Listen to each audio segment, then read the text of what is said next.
My genius son woke me up at 5 a.m. Call this number. Trust me. That very night, I was rich. But before that night that changed everything, I was just a shadow in my own home. Today, I'm going to tell you something I never thought I would share. And if you, for a single second, feel like this sounds familiar, I just ask that you leave a like and subscribe. It will help me keep venting. My name is Maria Rodriguez. I'm 68 years old, and I live in Bensonhurst, Brooklyn, New York. For the past 5 years, I've been living like a ghost in the house I built with my own hands. Within the walls I painted with my inheritance money. Under the roof I paid for by working double shifts at the textile factory for 30 years. But now, according to my own children, I'm just a nuisance taking up space. This morning, like every day since my husband Rob died, I got up at 5:30. The linoleum floor was ice cold under my bare feet, and the February air was seeping in through the gaps in the windows we've never been able to replace. I put on the navy blue robe Rob gave me on our last anniversary, already frayed at the cuffs, with tiny holes I've patched up again and again because I can't bring myself to buy a new one. The morning ritual is always the same. I make coffee in the old enamel percolator my mother gave me when I got married, boil water for the eggs, and toast the bagels on the cast-iron griddle we brought back from our honeymoon road trip. The aroma of fresh coffee mixes with the gas smell from the old boiler that threatens to break down every winter. While I cook, I hear the first noises of the house waking up. First, the heavy steps of Michael, my oldest son, thumping down the stairs, making every single step groan as if it were his personal enemy. Then, the baby cries from Jen, my daughter-in-law, followed by my 2 other grandkids yelling at their mother to make them breakfast. But they never come into the kitchen when I'm there. Michael appears when I finish setting everything on the dining room table. The same oak table we bought when he was 12 and dreamed of becoming an engineer. Now he's an accountant at a multinational firm, earning in dollars more than Rob and I earned together in our entire lives. And he looks at me as if I were a beggar who sneaked into his house. "Good morning, dear," I say, as every morning, placing his steaming plate in front of the chair where his father used to sit. Michael doesn't even lift his eyes from his phone. His fingers move across the screen with the speed of someone handling multi-million-dollar figures, who knows the value of stocks, who understands investments and returns I will never comprehend. He's wearing a gray suit that must cost more than 3 months of my pension, Italian shoes that shine like mirrors, and a gold watch that seems to display not only the time, but also the contempt he feels for everything that doesn't generate profit. "Oatmeal? Again?" he says without looking at me, with that voice he's developed for addressing incompetent employees. "Can't you make something more modern?" The adjective hits the table like a rock. Modern. As if 40 years of cooking for this family had been for nothing.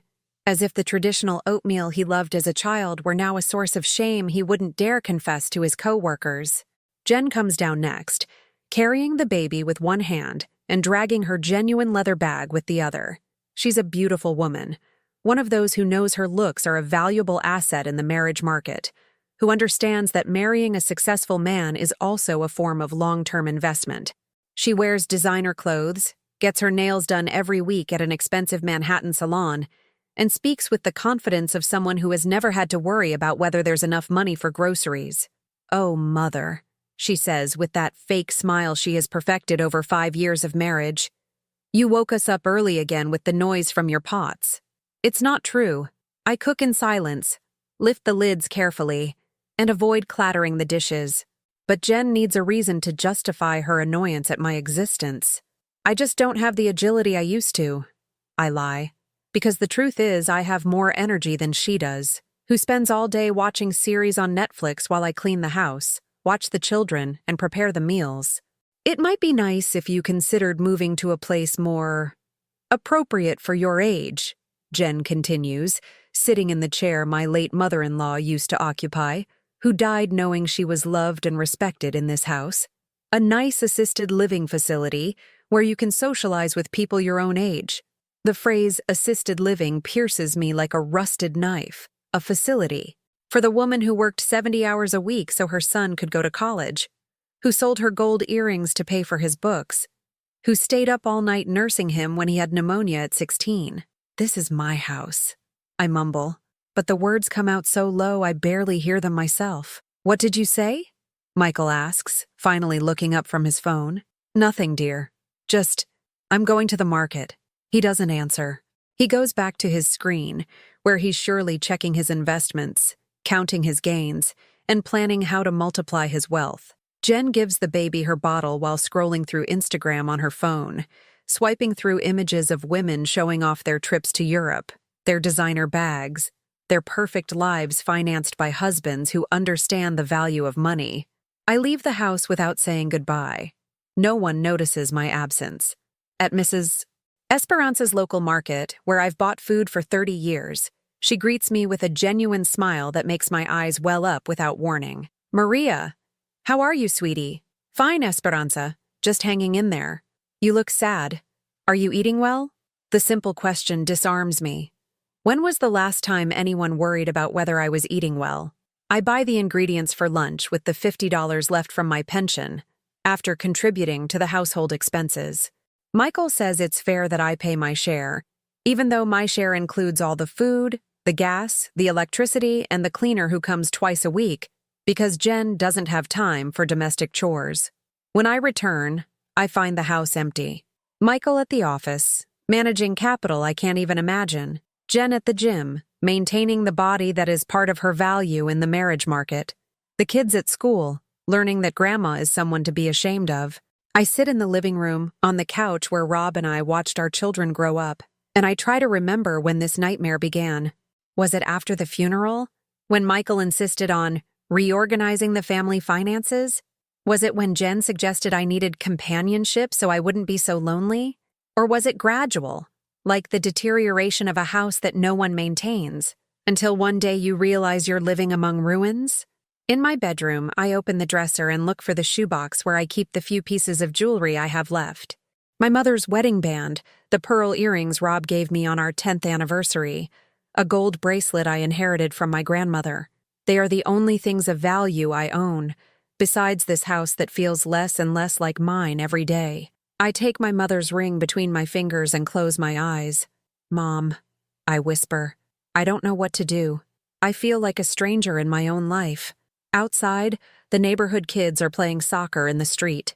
Their joyful shouts filter through the window, reminding me that the world keeps spinning even if I feel trapped in this limbo of invisibility and contempt. That night, while I prepare the dinner no one will thank me for, David, my younger son, arrives. Unlike Michael, David never finished college. He left home at 23 chasing dreams of being a musician, and for 15 years we've barely been in contact. The few messages we exchange are polite but distant, like correspondence between strangers who once shared the same address. Hi, Mom, he says, and there's something in his voice I can't quite place. David looks different, thinner, with deep shadows under his eyes, as if he hasn't slept in days. He's wearing simple but clean clothes and carrying a backpack that seems to hold all his belongings. Son, what are you doing here? Is everything all right? He doesn't answer directly. He sits at the kitchen table and observes me with an intensity that makes me nervous.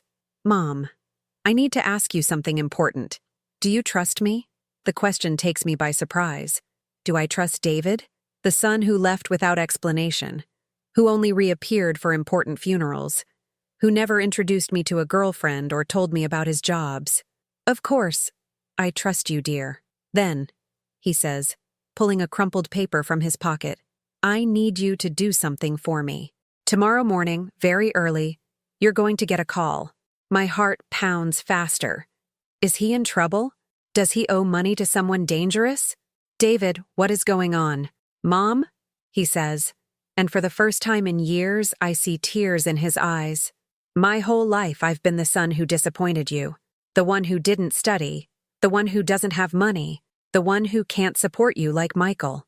Son, you never disappointed me. Yes, I did, and I know it. But now I can fix things.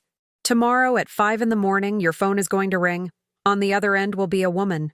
Just say yes to whatever she asks you. He hands me the paper. It's a phone number with a UK area code. The UK? David, what is this? It's your chance to show everyone who you really are, he says, and gets up from the chair. "Trust me, Mom, just one more time." And he leaves, as abruptly as he arrived, leaving me with 1,000 questions and a paper that smells of both hope and fear. I couldn't sleep that night. The clock read 4:47 a.m. when the phone began to ring. My hands trembled as I fumbled for the device in the dark room, my heart pounding against my ribs like a caged bird. The screen showed the number David had written on the crumpled paper. "Hello?" I whispered, trying not to wake up the whole house. "Mrs. Maria Rodriguez?" The voice on the other end was female, with a slight British accent that reminded me of the period dramas I used to watch with my mother. "Yes, that's me. My name is Isabella Hayes. I work for Atlantic Global Investments in London. Your son David has told me a great deal about you." My mind went blank. Investments? David knew people in London? The boy who had lived off temporary gigs his whole adult life had contacts in the European financial world? "Mrs. Rodriguez, I will be very direct with you because time is valuable. Your son has developed an extraordinary investment strategy. For the past 3 years, he has been working from Barcelona, investing in cryptocurrencies and technology stocks. His returns have been exceptional." "I don't understand. David never told me he was in Barcelona." "Your son is very private, isn't he? He wanted to surprise you. The fact is, he has accumulated a considerable fortune, over 2 million British pounds in liquid assets, and he wants to transfer everything into your name. 2 million British pounds. The figure floated in my mind like something unreal, like lottery numbers that appear on television and have nothing to do with the real lives of people like me. That can't be true. Mrs. Rodriguez, within the next 2 hours, you will receive a visit from a legal representative. He will bring the transfer documents. I just need you to confirm. Do you agree to be the legal beneficiary of your son's funds?" The line went silent. Outside, the garbage truck began its morning rounds through the neighborhood streets, and the sound brought me back to reality. This had to be a scam. People like me don't get calls about millions of pounds at 5 in the morning. "Mrs. Rodriguez, are you still there?" "Yes, but this sounds too good to be true. I understand perfectly. Your son asked me to tell you something specific so you would know this is real." The woman paused. "He says, 'Mom, remember when I was 8 and broke my arm playing ball? You sold your sewing machine to pay the hospital. I could never pay you back for that sacrifice. Until now." Tears came without warning. That sewing machine had been my tool for work for years. I made dresses for the ladies in the neighborhood, embroidered tablecloths, mended clothes. It was my way of contributing to the family income. And yes, I sold it without a second thought when David broke his arm and the insurance didn't cover the full treatment. David, where is he now? In Barcelona, closing the last transactions. "Mrs. Rodriguez, I need an answer. The European market opens in an hour, and we need to complete the transfers before the banking commissions rise." I accept. Perfect. The legal representative will arrive at your home before 7. Please have your official ID ready. The call ended, and I stayed sitting in bed, holding the phone as if it were a sacred relic.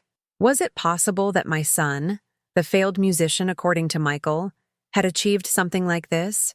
Could it be that while I had resigned myself to being treated like a nuisance in my own house, David had been building a future he now wanted to share with me? At 6:30, just as I was beginning to doubt everything that had happened, someone knocked on the door. It was an older man, dressed in a dark suit, carrying a leather briefcase and speaking with the formality of someone accustomed to handling important documents. "Mrs. Rodriguez? I am Mr. Thomas Herrera. I'm here on behalf of Atlantic Global Investments." He showed me his credentials, official documents with seals that looked authentic, though I wouldn't know the difference between a real legal paper and a forgery. He explained that David had worked as a market analyst for the past few years, specializing in blockchain technology and emerging markets. "Your son has a natural talent for identifying investment opportunities," he said, spreading papers on the kitchen table. "His returns have been extraordinary. A true financial genius." The words sounded strange applied to David. The boy who had dropped out of music school, who had worked in restaurants and as a delivery driver, was a financial genius? "According to these documents," the representative continued, You will be the legal owner of an investment portfolio valued at 2.3 million British pounds, plus 400,000 US dollars in cash, and shares in 3 tech startups that are currently evaluated collectively at another 800,000 pounds. My head was spinning. The numbers were so large they lost their meaning. It was as if they were speaking to me in a foreign language. "And what do I have to do?"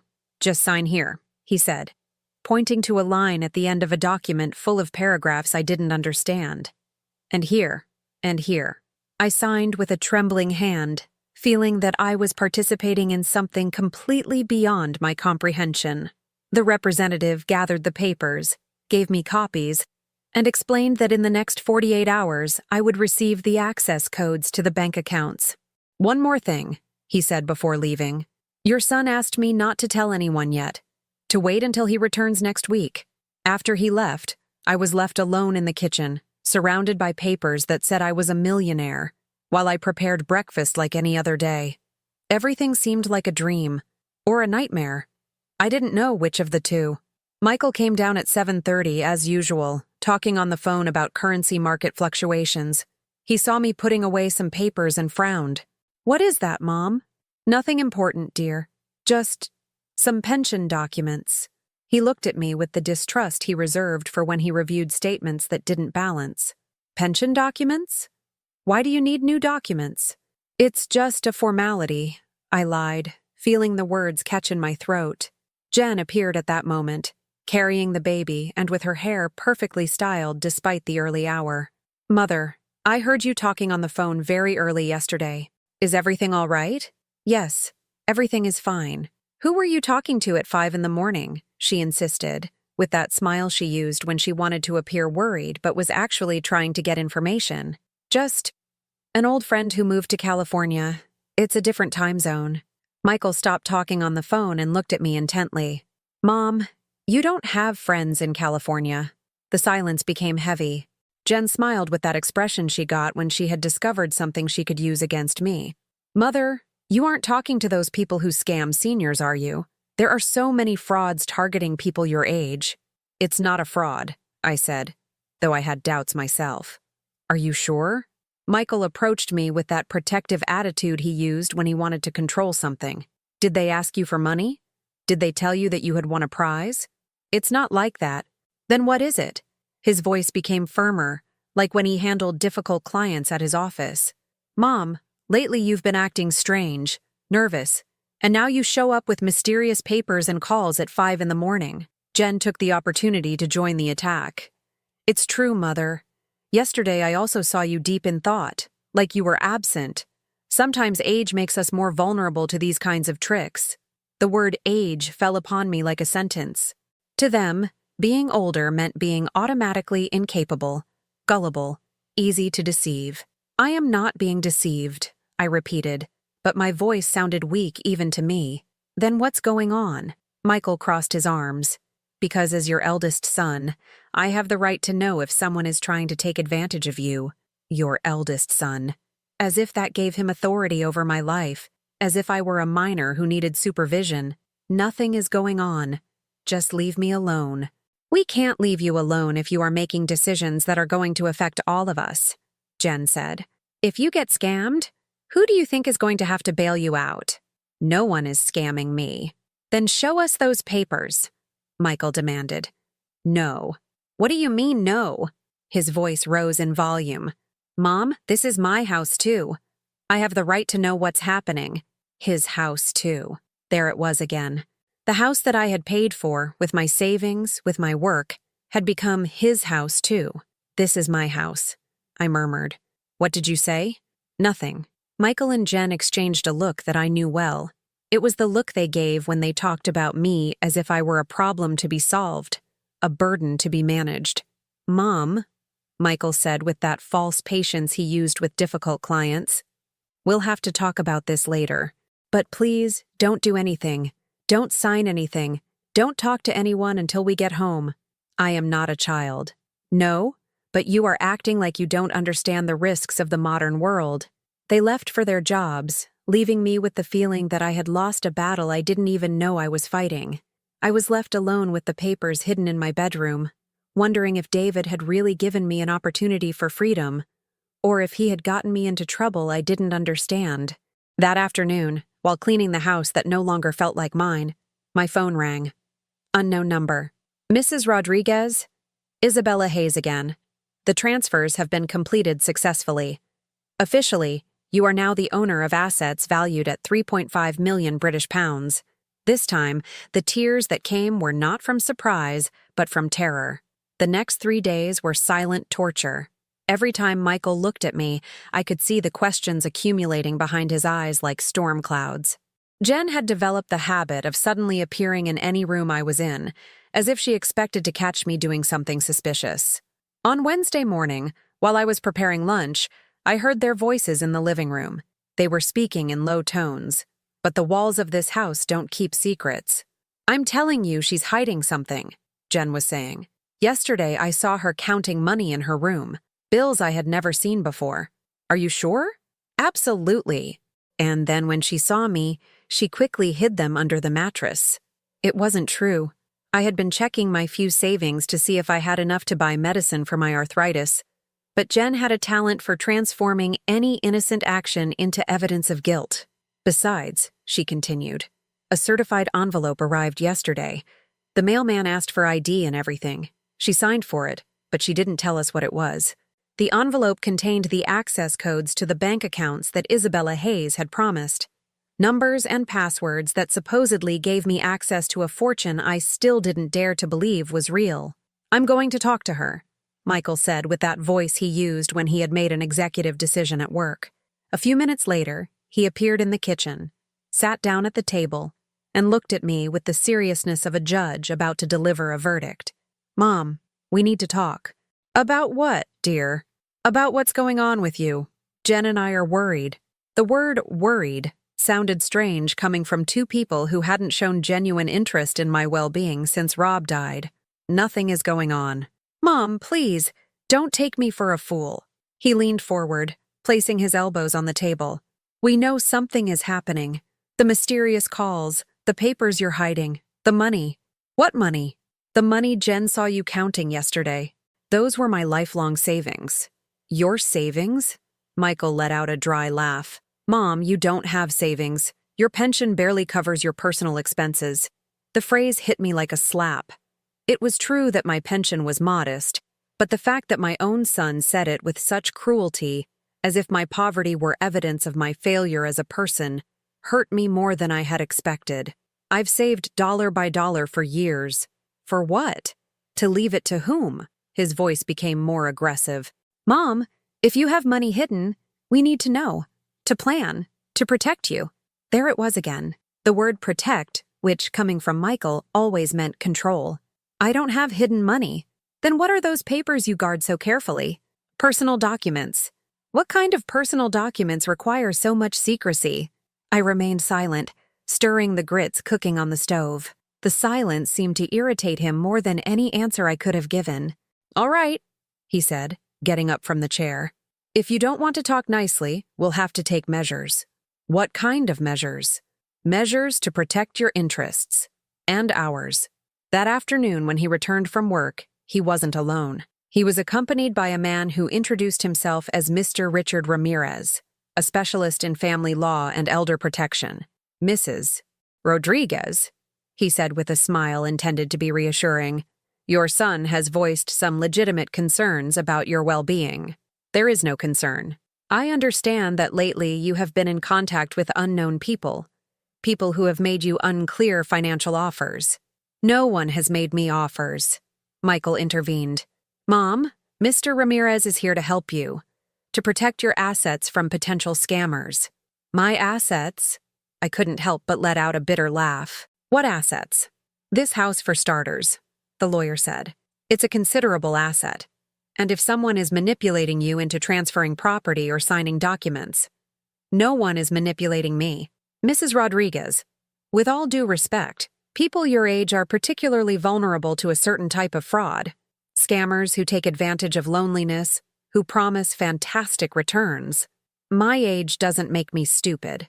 Of course not, Michael said with that false patience he had perfected. But it does make you more vulnerable. And as your family, we have a responsibility to look out for you. Mr. Ramirez opened his briefcase and pulled out some documents. What we propose is a family trust, or conservatorship, a legal structure that would protect all your assets under the management of your eldest son. You would remain the legal owner, but important decisions would pass through a protection filter. Protection filter? Michael would review any significant transaction before it is executed. Any contract, any investment, any transfer of money. And what if I don't want that? The silence that followed was eloquent. Michael and the lawyer exchanged a look I had seen before, the same one they exchanged when discussing the household expenses I had to cover.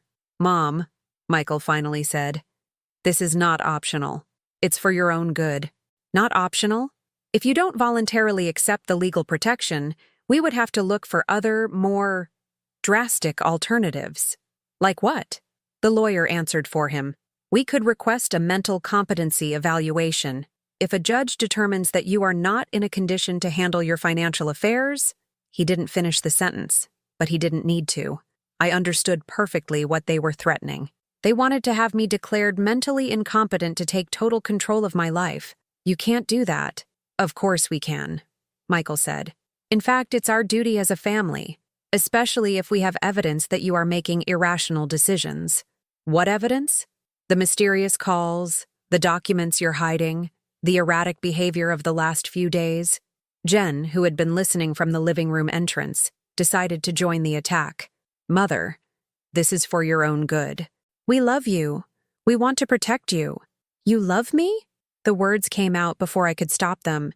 "You love me when you treat me like a maid? You love me when you talk about me as if I were a nuisance?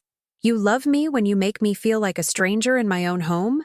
"Mom, don't be so dramatic." "Dramatic?" I felt something breaking inside me, like a dam finally giving way under too much pressure. Dramatic for feeling invisible in the house I paid for? Dramatic for being tired of being treated like a burden?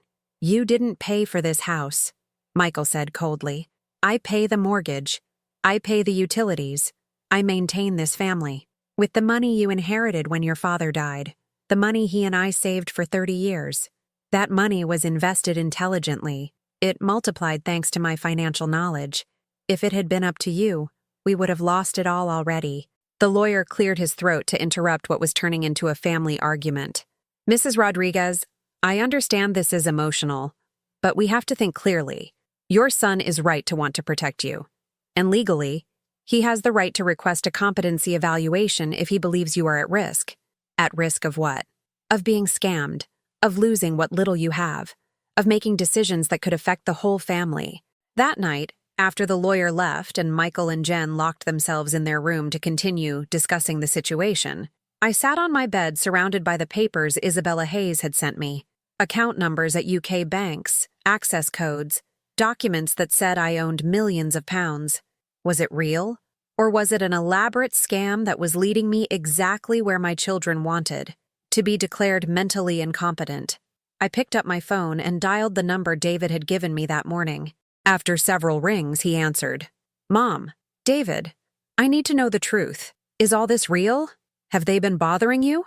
Your brother wants to have me declared incompetent." He brought a lawyer. From the other side of the line, I heard a long, tired sigh. "Mom, do you trust me?" "I don't know who to trust anymore." "Then trust this. Tomorrow you're going to the bank. You're going to use the codes I sent you. And you're going to see that it's all real." "And what if it's not? What if it's a scam and Michael was right?" "If it's a scam, Mom, then I'm the scammer. And if that's the case, then I deserve for you to hate me forever." The call ended, and I was left holding the phone as if it were an anchor in a storm. Outside, the rain began to fall on the windows of the house where I had lived my whole adult life, the house that no longer felt like home. Tomorrow I would know the truth. Tomorrow I would discover if my youngest son was my salvation or my perdition. The Chase Bank in Midtown Manhattan looked like a temple dedicated to money. Its marble columns shone under the halogen lights, and the granite floor reflected the shoes of executives who walked with the confidence of those who manage other people's fortunes as if they were their own. I felt like an intruder in that world of expensive suits and conversations about international markets. The teller who assisted me was named Sophia Hayes.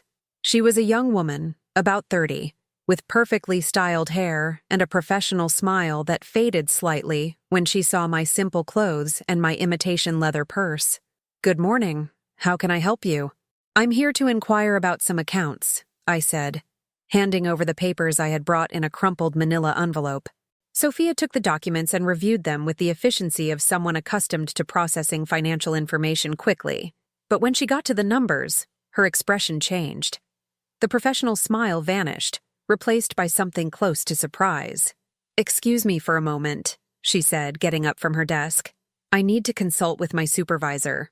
She walked away with my papers, and I watched her speak in a low voice with an older man wearing a suit that probably cost more than my entire year's pension. The man looked at the documents, then looked at me, then looked back at the documents. They returned to my desk together. "Mrs. Rodriguez," the man said, "my name is Mr. Alan Torres. I'm the corporate accounts manager. Could you please accompany me to my office?" The manager's office had windows overlooking Midtown Manhattan. From there, I could see the constant flow of luxury cars, the glass towers where decisions affecting millions of people were made, the world of high finance that I had always observed from the outside. "Mrs. Rodriguez," Mr. Torres said, sitting behind an oak desk, "I need to ask you some verification questions. It's protocol when dealing with accounts of this caliber." "What caliber?" "Ma'am, according to our records, you are the beneficiary of multiple accounts with a combined balance of," he consulted his computer, "3.7 million British pounds, $890,000 US, and an investment portfolio in cryptocurrencies currently valued at an additional 1.2 million British pounds. The numbers floated in the air like abstract entities. It was more money than I had ever seen, more money than I knew existed in individual accounts. Is it real?" "Completely real. The funds were transferred from Barcelona last Monday. The transfers are completely legal, with all documents in order." He leaned forward. "Mrs. Rodriguez, did you know you were the owner of this fortune?" My son told me he had been investing." "Your son, David Rodriguez, correct?" "Yes. According to our records, Mr. David has been very active in the European markets, particularly successful with tech startups and Bitcoin trading. His returns have been extraordinary." Mr. Torres rotated his monitor so I could see the screen. There were all the transactions: stock purchases in companies with names I didn't recognize, cryptocurrency investments that rose and fell like digital roller coasters, dividends that arrived every month like showers of numbers. "Would you like to make any transactions today?" he asked. "I don't know. What can I do?" "Ma'am, you can do anything. Withdraw cash, transfer funds, buy more investments, liquidate assets. It's your money." Your money. The word sounded strange. All my life, money had been something that was scarce, that was counted dollar by dollar, that was spent carefully after much deliberation. The idea of having so much that I could do anything was as alien as the idea of flying. Could I withdraw some cash? Of course. How much do you need? I don't know. $500? Mr. Torres smiled with the patience of someone used to nervous clients. "Ma'am, you can withdraw $500, $5,000, $50,000. The daily limit for cash withdrawals is $200,000. $200,000. It was more than I had earned in my entire working life. 500 is fine. Are you sure? It's a very small amount considering your total assets." "Sure." Half an hour later, I left the bank with $500 in new bills in my purse and an account statement confirming that my net worth exceeded 5 million British pounds. Reality felt liquid, as if the world had lost its solid consistency. I walked through the downtown streets aimlessly, processing what I had just discovered. It wasn't a dream. It wasn't a scam. David really had achieved something extraordinary, and he had put it all in my name. Why?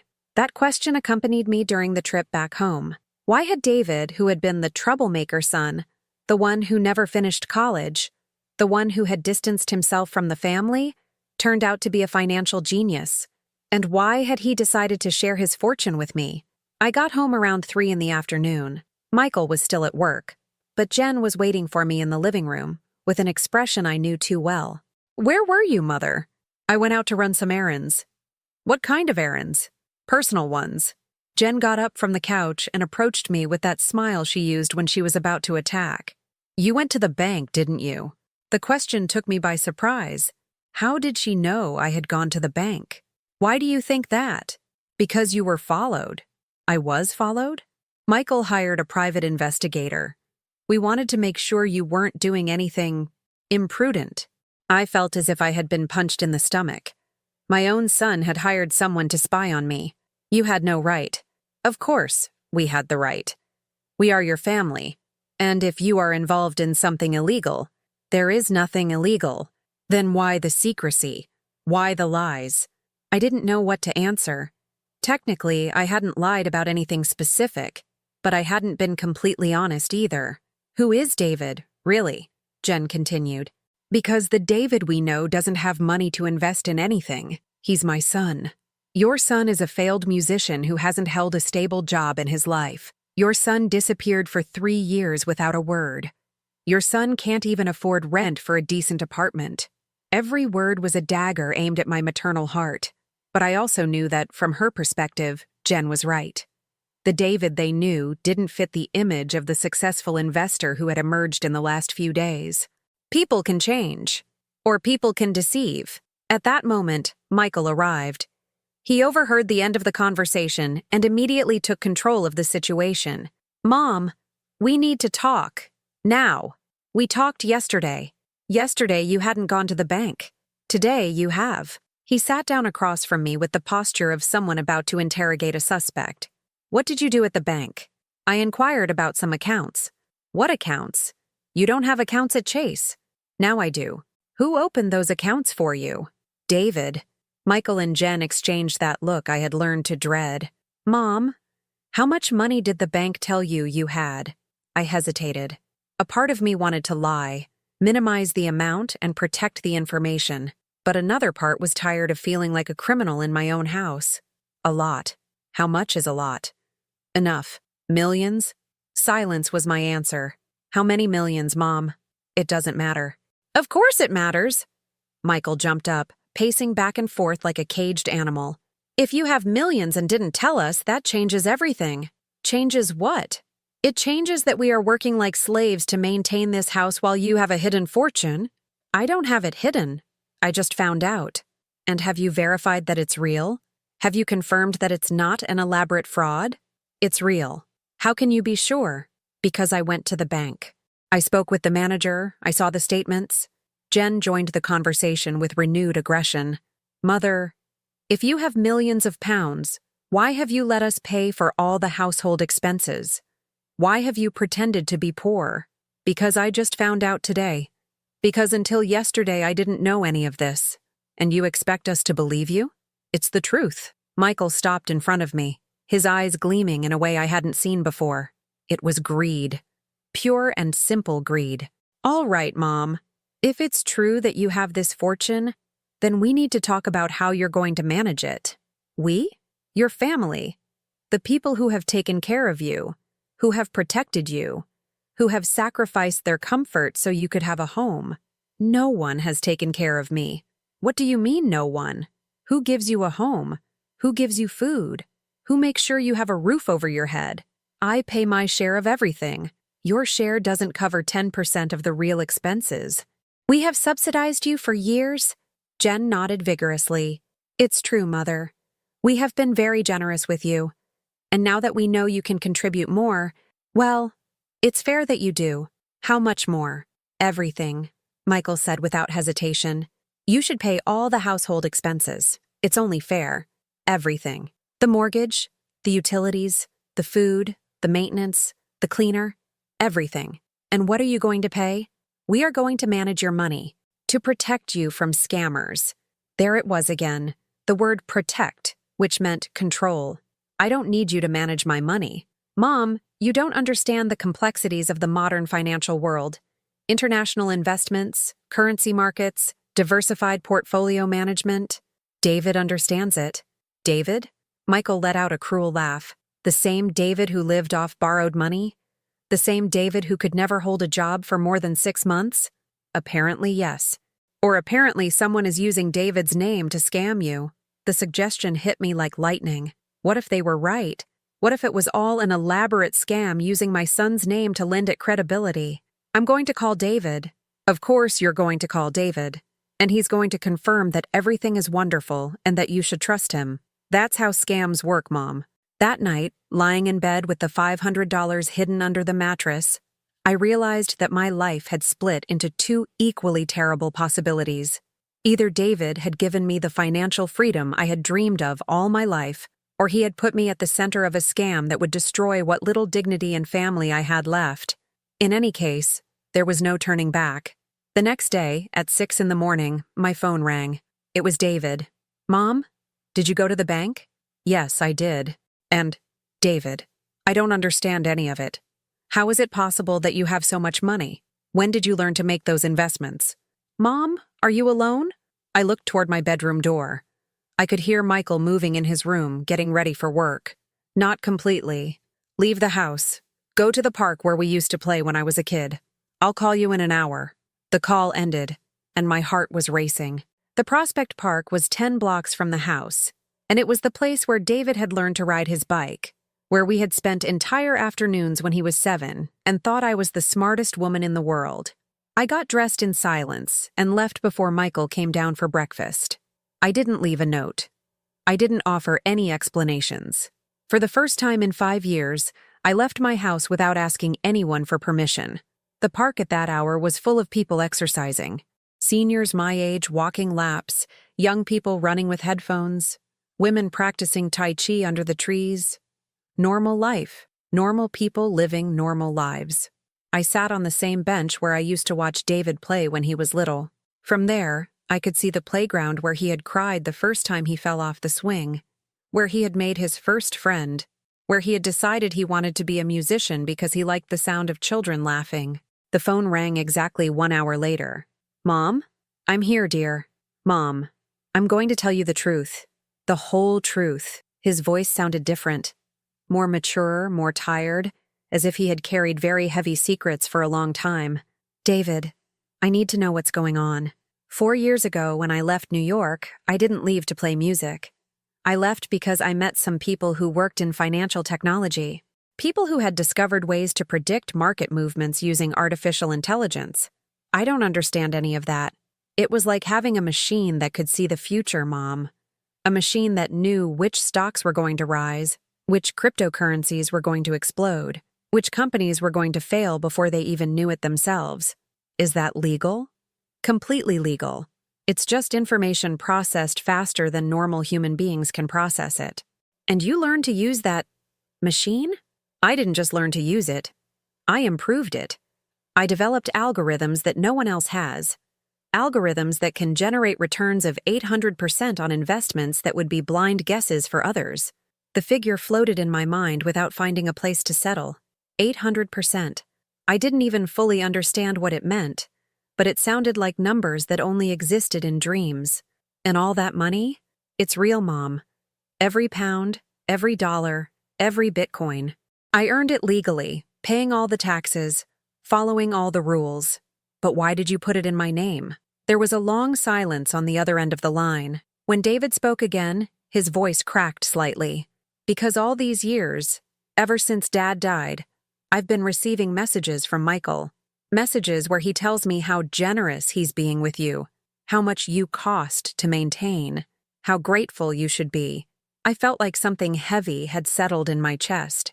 David, Michael sent me photos, Mom.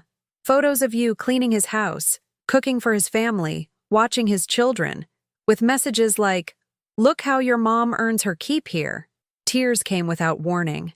I didn't know Michael had been documenting my servitude to send to his brother. He thought I would be impressed, that I would applaud how well he was taking care of you. But all he managed to do was make me understand that he had you as a maid in your own house. It's not as bad as it sounds. Mom, have they ever told you thank you? Have they asked you what you want for your birthday? Have they invited you to decide what to watch on the TV in your own living room? I couldn't answer because the answer was no to all the questions. Mom, that money isn't mine. It's yours. It always was yours.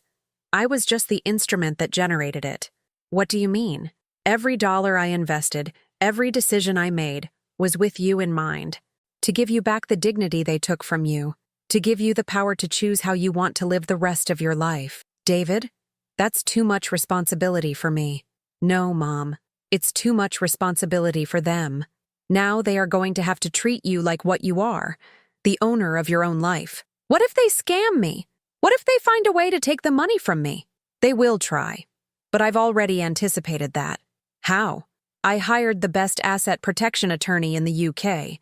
Your money is protected in an irrevocable trust. Not even I can touch it without your express authorization. I don't understand what that means. It means it's yours forever. That no one can take it from you, manipulate you into transferring it, or convince a judge that you are incapable of managing it. And Michael can't do anything legally to control it? Nothing. Zero.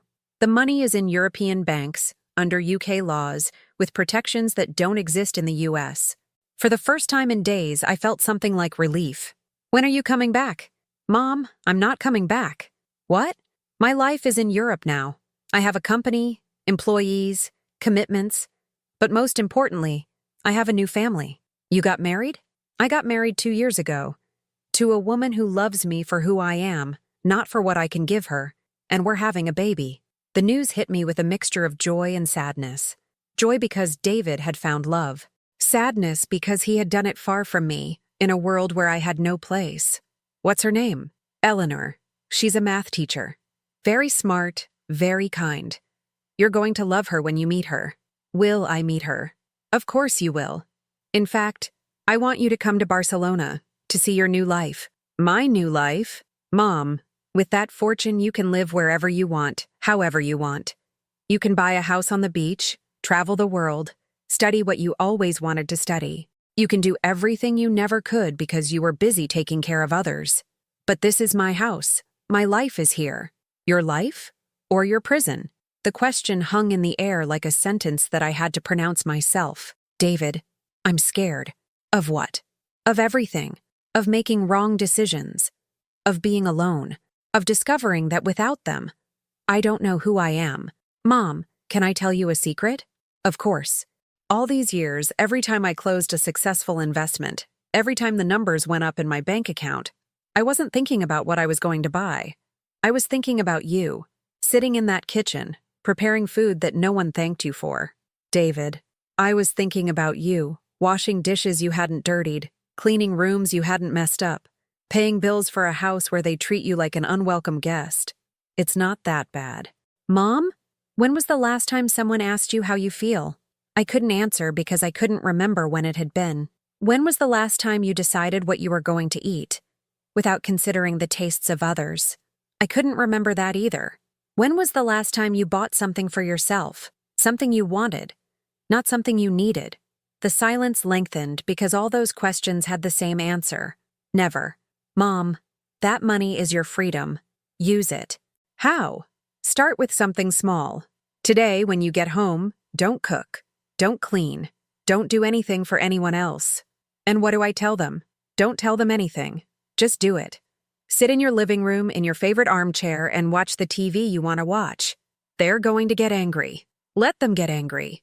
You have 5 million British pounds, Mom. What are they going to threaten you with? Throwing you out of your own house? They can have me declared mentally incompetent. With the lawyers I hired to protect you, they'd have a better chance of having me declared incompetent. I returned home with a strange feeling in my chest. It wasn't happiness exactly, but it wasn't the crushing weight I had carried for months either. It was something new, something I hadn't felt in years. The possibility of choice. Michael had gone to work, but Jen was waiting for me in the kitchen with a list written on a piece of paper. Mother, we need to talk about the new expense distribution. What distribution? Now that we know you have resources, it's only fair that you contribute more to the family expenses. She handed me the list. It was a detailed breakdown of all the household expenses: mortgage, utilities, food, cleaner, gas, insurance, maintenance. The total monthly was $8,700. This is what it costs to maintain this house every month, Jen said with the satisfaction of someone who had carefully prepared her presentation. Considering you use the spaces as much as we do, it's fair that you pay half. Half? $4,350 a month? It's very reasonable considering your new resources. I looked at the list, then looked at Jen, then looked back at the list. $4,300 was more than 3 times my full pension. And you're going to pay the other half? We already pay with our work. Michael is killing himself to support this family. This is my house. It's the family house. And now that you can contribute fairly, you should. For the first time in 5 years, instead of automatically accepting what they asked of me, I heard myself asking, "What if I don't want to?" Jen blinked as if she hadn't understood the question. "What do you mean? What if you don't want to?" "What if I don't want to pay $4,300 a month to live in my own house?" "Well, then we would have to discuss other options." "Like what?" "Like finding a place more appropriate for your situation." "My situation?" "Your new economic situation. Someone with your resources shouldn't be depending on the generosity of their children." There it was again. The word generosity applied to letting me live in the house I had paid for. "All right," I said, and Jen smiled with satisfaction. "I knew you would understand." "Yes, I understand. I understand that I don't want to live here anymore." Jen's smile froze. "What did you say?" "That I'm going to look for a place more appropriate for my situation." "Mother, don't be dramatic. We're just trying to make things fair for everyone." "Exactly. And the fairest thing for me is to leave." For the first time in 5 years, I left that conversation feeling like I had won an argument. That afternoon, I did something I hadn't done in 5 years. I didn't prepare dinner. I sat in the living room armchair, the same armchair where Rob and I used to watch the news together, and I put on the channel I liked. A British series about a woman who inherited a fortune and discovered her family had been exploiting her for decades. The irony was so perfect, it almost hurt. At 7:30, I heard the garage door. Michael had arrived from work. His steps sounded heavier than usual as he came up the stairs. A few minutes later, both he and Jen appeared in the living room. "Mom, why isn't there any food?" "Because I didn't cook." "Why didn't you cook?" "Because I didn't want to." Michael looked at me as if I had said something in a foreign language. For 5 years, dinner had been ready at 7:30 every day. It was one of the constants of his orderly life, like his morning coffee or his ironed shirts. "Do you feel sick?" "I feel very well." "Then why?" "Because I decided I no longer want to cook for you." Jen intervened with that sweet voice she used when she wanted to sound reasonable. "Mother, we understand you're upset about this morning's conversation, but you don't have to punish us for it." "I'm not punishing you. I'm just stopping doing things I don't want to do." "Since when is cooking something you don't want to do?" Michael asked. "You've always liked to cook." "I like to cook for people who appreciated it." "You don't appreciate anything." "Of course, we appreciate it." "When? When was the last time either of you told me, 'Thank you for the meal'?" The silence that followed was eloquent. "Well," Jen finally said, "we don't have to say thank you for every single thing. We're family." "Exactly. We are family. And in a family, everyone contributes what they can and want to contribute." "And what are you going to contribute?" Michael asked with that cold voice he used when negotiating difficult contracts. "Money. I am going to contribute money. We already discussed that this morning." "No. This morning Jen presented me with an invoice. I never agreed to pay it." Michael sat down on the couch across from me, adopting the posture of someone preparing for a long and complicated negotiation. "All right, Mom, let's talk. How much are you willing to pay?" "Zero." "Zero?" $0 to live in my own house." "Mom, this isn't just your house. It's our family home. Who paid the down payment?" "You, but who has been paying the property taxes for the last 5 years?" "Well, I have, but with the money from your father's inheritance, the money he and I saved together, that money was invested intelligently. That money was mine," I said, raising my voice for the first time in years. "And this house is mine. And if you don't like how I live in my house, you can find another one." The silence that followed was different from all the previous silences. It wasn't the silence of resignation or sadness. It was the silence of power reclaimed. Jen was the first to react. "Mother, I think the stress of this whole situation is affecting you more than we realize." "I'm not stressed. I'm tired." "Tired of what?" "Of being treated like a domestic worker in my own house. Of paying bills to support a family that treats me like a burden. of pretending it doesn't hurt when you talk about me as if I were an old piece of furniture that's in the way. We never talk about you that way. Jen, 3 months ago, I heard you tell your sister on the phone that you didn't know how much longer you were going to be able to put up with your mother-in-law, that you hoped she would decide soon to find a place appropriate for people her age. Jen's mouth opened, but no words came out. Michael, 2 weeks ago, I heard you telling your boss that you couldn't join him for dinner because you had to deal with family drama at home, that having a dependent mother was complicated for your professional image. Mom, those conversations were out of context. There was no context that justified them. I stood up from the armchair and looked at both of them with a clarity I hadn't felt in years. Tomorrow, I am leaving this house. You are going to have the comfort you have wanted so much. You are going to be able to live without dealing with me. You are going to be able to decorate as you want, eat what you want, watch the television you want, without having to consider the old nuisance. Mom, don't leave like this. We can fix things. How? Are you going to start treating me with respect? Are you going to apologize for 5 years of humiliations? Are you going to thank me for everything I did for you? Yes, we can do that. No, you can't, because you don't mean it. You would only say it because now you know I have money. That's not true. Then why didn't you tell me before? Why did you wait until you knew I was a millionaire to offer me respect? Neither of them could answer. Tomorrow morning, you will find this house empty of my presence. You will be able to live the life you always wanted, without me. And where are you going? To go? To live my life. For the first time in 5 years, I'm going to live my life. I went up to my room and started packing the few things that truly mattered to me. Photos of Rob, my rosary, some books, the clothes that fit me well. Everything fit into 2 small suitcases. That night, they ate pizza they ordered over the phone. They didn't invite me to join them. But for the first time in 5 years, that didn't hurt. For the first time in 5 years, I felt like I was winning. The next morning dawned differently, not because the sun shone differently or because the birds sang a new tune, but because for the first time in 5 years, I woke up without the crushing weight of knowing I had to serve others before tending to my own needs. I got up at 8 in the morning, not at 5:30 to prepare breakfast for a family that never thanked me. At 8, because that was the time my body had naturally decided it wanted to wake up. Michael and Jen had already left for work. They had eaten cold cereal with milk and left the dirty dishes in the sink, like a silent declaration that they expected me to continue performing my maid duties until the very last moment. I left the dishes where they were. I called a taxi and gave the address of a boutique hotel in the Upper West Side that I had seen advertised in a magazine. I had never been to a hotel like that, but the description promised elegant tranquility for sophisticated guests. I liked the idea of being considered a sophisticated guest.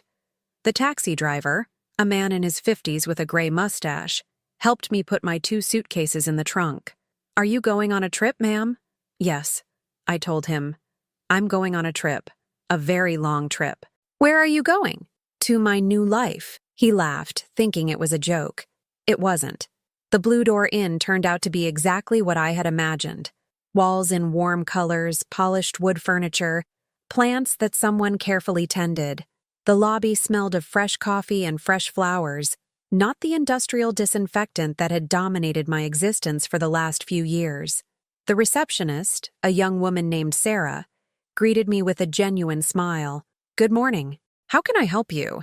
"I need a room. I don't know for how long. 1 night? Several days? Until I find my next home." I was assigned a suite on the 3rd floor with a view of the inner courtyard. It had a king-size bed with sheets that felt like clouds, a sofa where I could read without anyone interrupting me, and a bathroom with a tub so large I could have stayed in it for hours. But what impressed me most was the silence. Not the tense silence of a house where everyone avoids speaking to each other, but the peaceful silence of a place where no one expected anything from me. I sat on the sofa and called David. "Mom? How are you?" "I'm in a hotel." "You left?" "I left." "How do you feel?" That was a question no one had asked me in years. How did I feel? "Light," I finally said, as if I had been carrying very heavy stones for a long time and finally let them go. "And Michael? Michael is going to have to learn to live without a free maid." David laughed, and the sound filled me with a joy I had forgotten existed. "Mom, can I confess something?" "Of course. I'm proud of you." The words hit me like an unexpected hug. When was the last time someone had told me they were proud of me? Why? Because you did something that very few women of your generation dare to do. You saved yourself. You saved me. With the money. No, Mom. The money just gave you options. You were the one who decided to use them. That afternoon, I did something I hadn't done in decades. I went shopping for myself, not to buy ingredients for other people's dinner, not to buy gifts that others would pretend to like, but to buy things that I wanted. I started at a stylish boutique for mature women. For years, I had bought my clothes at cheap department stores, always choosing the most practical and inconspicuous. Clothes that wouldn't bother anyone, wouldn't draw attention, that would make me invisible. The salesperson was a woman my age who approached me with genuine interest in helping. "Looking for anything special?" "I'm looking for clothes for my new life." "Are you retired?" "I'm liberated." She didn't fully understand what I meant, but she helped me choose dresses in colors I had forgotten I liked. Turquoise blue, emerald green, wine red. Colors that made my skin look more luminous, that made my eyes sparkle more. I bought comfortable but elegant shoes, a genuine leather handbag that wasn't an imitation of anything, and for the first time in my life, expensive lingerie. No one was going to see it, but I knew I was wearing it, and that made me feel different. Then I went to a high-end salon near Fifth Avenue that I had never entered because I knew it was expensive. I asked the stylist to do whatever she wanted with me. "Do you have any preferences?" "Yes. Don't make me look like an invisible old lady." 2 hours later, I walked out with a modern cut that framed my face favorably, and a color that covered the gray hair but didn't try to make me look 20 years younger. I looked like an improved version of myself. That night, I had dinner alone in the hotel restaurant. I ordered lobster, something I had never tried because Rob thought it was too expensive, and Michael thought it was pretentious. It turned out to be delicious. The waiter treated me with the courtesy reserved for guests who pay their bills well. He didn't rush me. He didn't make me feel bad for occupying a table for two by myself. He didn't assume I needed help understanding the menu. As I ate, I watched the other people in the restaurant. Executives discussing deals that would make them richer, young couples celebrating anniversaries, families where everyone seemed genuinely happy to be together. For the first time in years, I didn't feel envy. I felt curious about what kind of life I wanted to build for myself. The next day, I called a real estate agency specializing in luxury properties. "Good morning. I'd like to view condos for sale. What area are you interested in?" "In an area where people are kind to single older ladies." The agent laughed. "I have exactly what you need." She showed me 3 condos on the Upper East Side. The first was too large, as if for someone who had to impress important visitors. The second was very modern, all glass and steel, cold as an operating room. The third was perfect. It had 2 bedrooms, one for me and one for when David and Eleanor came to visit with the baby. The kitchen was large enough to cook when I wanted to, but not so large that it felt like an obligation. The dining area had space for 4 people, perfect for intimate dinners with people who truly wanted to be there. But what I liked most was the terrace. It had western exposure, which meant I could watch the sunsets over the city every day. There was space for plants, for a small table where I could have coffee in the mornings, for a comfortable chair where I could read. How much is it? $1.5 million. $1.5 million. A week ago, that figure would have been as impossible as buying the moon. Now it represented less than 10% of my liquid assets. "Can I pay in cash?" "In cash?" "In cash." "Ma'am, that would allow us to offer you a significant discount. Say $1.3 million? Perfect."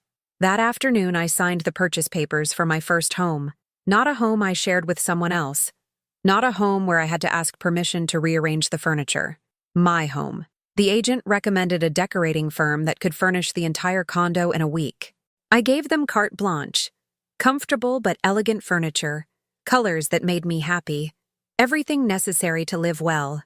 "Do you have a preferred style?" the decorator asked me. "Yes. The style of a woman who can finally live as she wants." That night, back in my hotel suite, I took a long bath in the gigantic tub. I used expensive bath salts I had bought at a luxury goods store, and I stayed in the hot water until my fingers wrinkled. When I got out of the bath, I looked at myself in the full-length mirror. The woman looking back at me was not the same one who had entered that room 3 days ago. Not just because of the haircut or the new clothes. It was something in the eyes, in the posture, in the way I occupied the space. It was a woman who had remembered that she had the right to exist for herself, not just based on what she could do for others. My phone rang. It was an unknown number. "Hello? Mom? It's Michael." His voice sounded different, less confident, smaller. "What do you need, son?" I need to apologize." "Apologize for what?" "For everything. For how we treated you. For taking you for granted. For making you feel like you didn't matter." "And why are you apologizing now?" "Because Sebastian asked me when you were coming home, and when I told him probably never, he started to cry. He told me you were the only person in the house who asked him how his day at school went." I didn't answer immediately. I let the silence linger. "Mom, is there any way to fix this?" "I don't know, Michael. Is there any way? We could start over. Treat you like you deserve. Include you in family decisions. Thank you for the things you do. And what makes you think I want to keep doing things for you? Because we're your family. You are my past, Michael. Now I am building my future. Does that mean you'll never forgive us?" "It means I'll forgive you when I'm ready to. If I'm ever ready. And in the meantime, you'll have to learn to live without me, just as I am learning to live without you." I hung up the phone and looked back in the mirror. For the first time in 5 years, I liked the woman I saw there. 6 months later, as I drank my morning coffee on the terrace of my condo watching the sun paint the Upper East Side buildings gold, I reflected on how strange it was to wake up every day without fear. Fear of bothering someone with my existence. Fear of not being useful enough to deserve a place in the world. Fear that my worth as a person depended solely on what I could do for others. That fear had been my companion for so many years that its absence took me weeks to recognize. Like when a chronic pain goes away and you suddenly realize you walk differently, breathe differently, smile differently. My new routine was a daily revelation. I woke up when my body wanted to wake up, not when the needs of others demanded it. I ate whatever I felt like for breakfast, not what was in the refrigerator to feed an entire family. I read whole books without interruption, something I hadn't done in decades. I had taken watercolor painting classes at an art school near my house. The teacher, a bohemian woman in her 50s named Andrea, had told me I had a natural talent for capturing light. "You see things differently than most people," she had explained. "You see the beauty that others overlook." Perhaps it was because I had spent so many years being invisible that I had developed the ability to truly observe what was around me.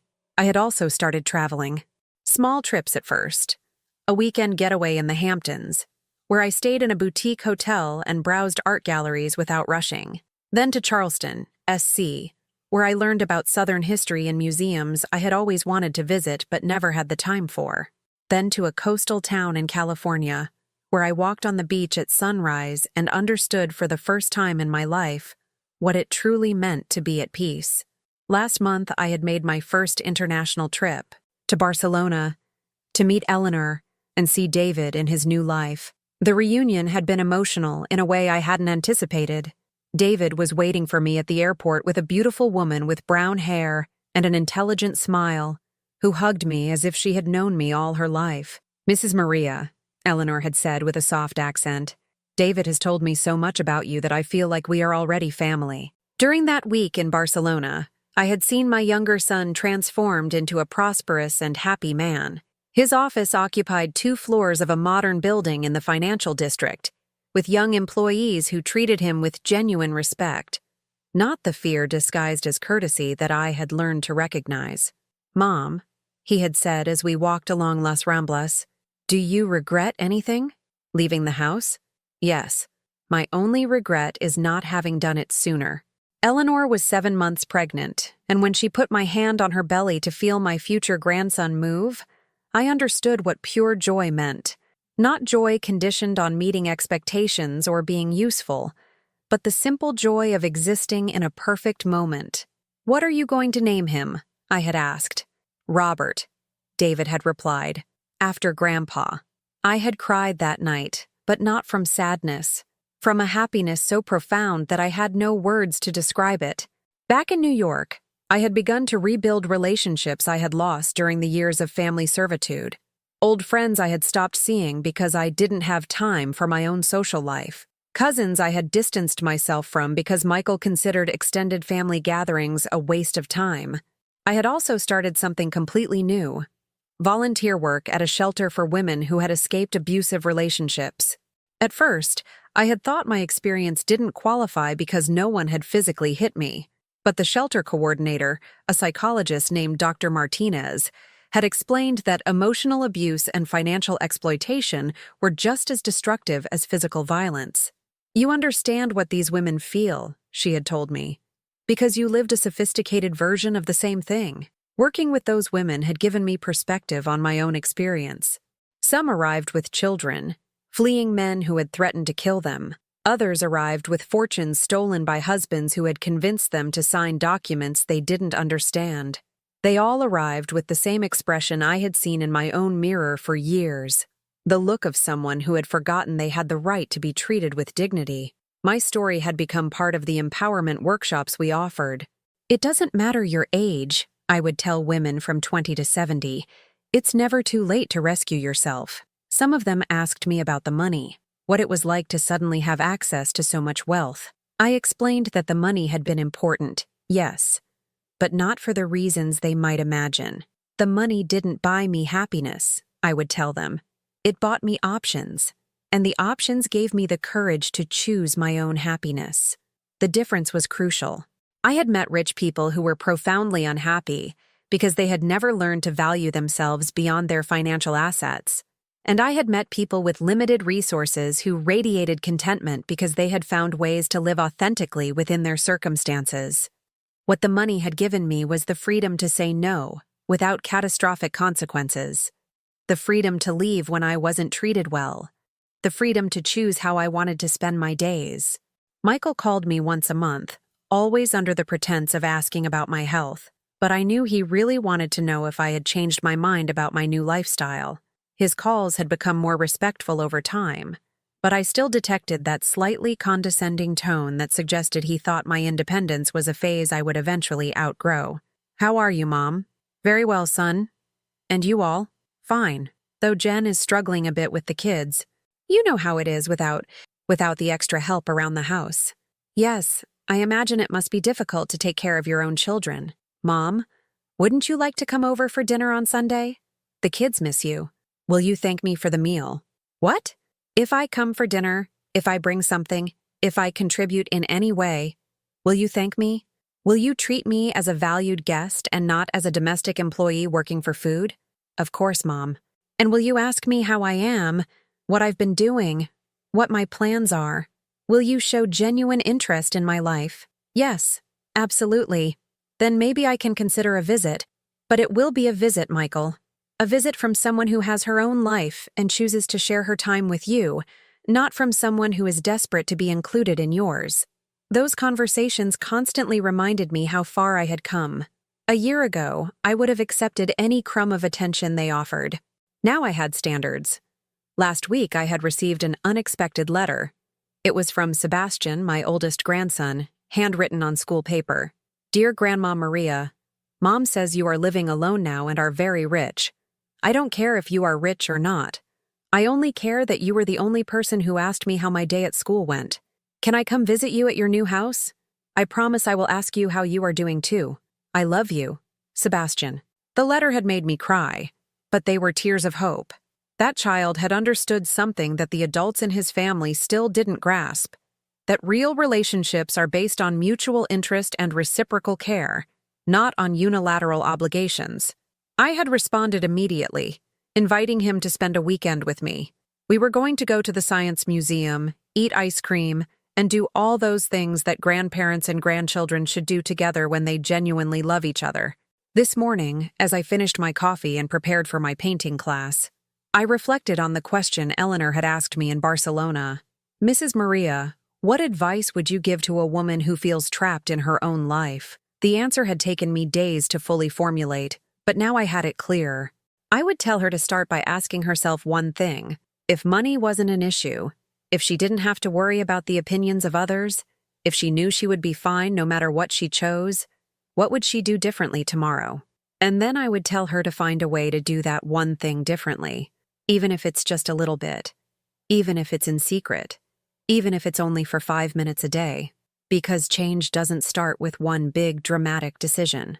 It starts with small acts of rebellion against the life others have decided you must live. My phone rang, interrupting my reflections.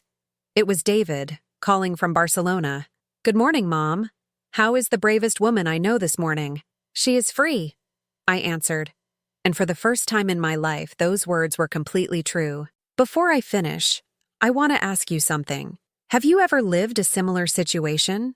Or do you know someone who has gone through something similar? I would like you to share your or someone close to you's experience in the comments. And if this story touched your heart, please leave me your like and subscribe to the channel so that this message reaches someone who needs to hear it. Because sometimes, one person's story can be the light another person needs to find their own path to freedom.